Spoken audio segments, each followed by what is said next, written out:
Danish philosopher Søren Kierkegaard says that life can only be understood by looking backwards, but must be lived forwards.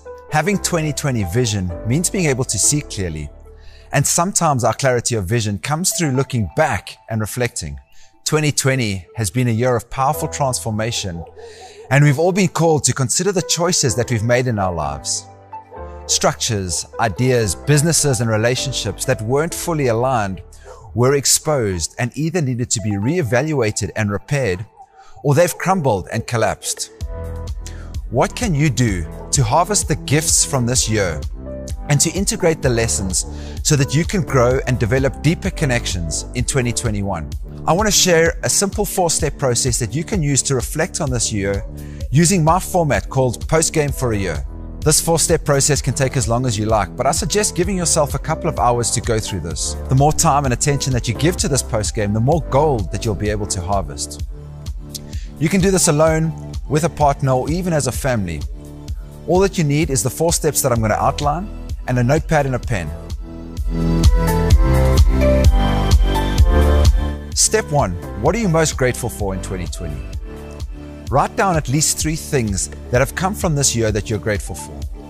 Maybe it's more time at home with family, or perhaps lockdown forced you to reevaluate what's really important in your life. Maybe you spent time on a hobby that you've not had time to focus on until this year. Step 2. Write down what you're most proud of for having achieved this year. Here you can list as many suggestions as you like, but I suggest making a list of 50. 50? I can't think of 50. Most of us don't give ourselves enough credit for just how amazing we are. By going through this process and finding 50 things that you're proud of, you'll start to see just how much you've done and how much you can be proud of in 2020. Step 3. Write down 10 lessons that you've learned this year. Maybe you realize that the amount of time you're putting in at work needs to change. Perhaps you've identified some relationships that are holding you back and that you need to let go of. One of the main reasons that you're doing this postgame is to learn through reflection, and step 3 is all about identifying these lessons. Step 4. If you had to relive this year again, list some of the things that you would do differently.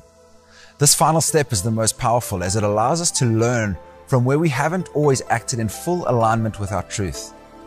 Maybe on reflection you realize that consuming the news takes you off your center, or you could identify where you didn't treat yourself or those around you with as much patience and compassion as you would have liked to. I believe that we're all manifesting exactly what we need in each moment, and that the world that we see around us is a reflection of our inner belief system.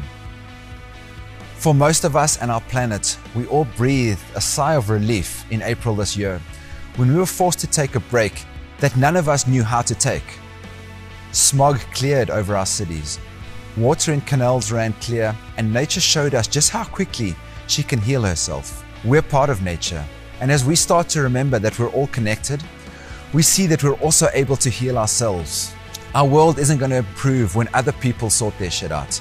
It's going to thrive when each of us take responsibility for and do our own inner work. Going through a postgame like this is an act of self-responsibility. You're looking back at how much you've achieved and identified the places where you can improve. The darkest days of your past are the days from which you grew the most. And the same will be true for us and our planet when we look back on this powerful year of change. Here's to looking forward and living more perfect days in 2021.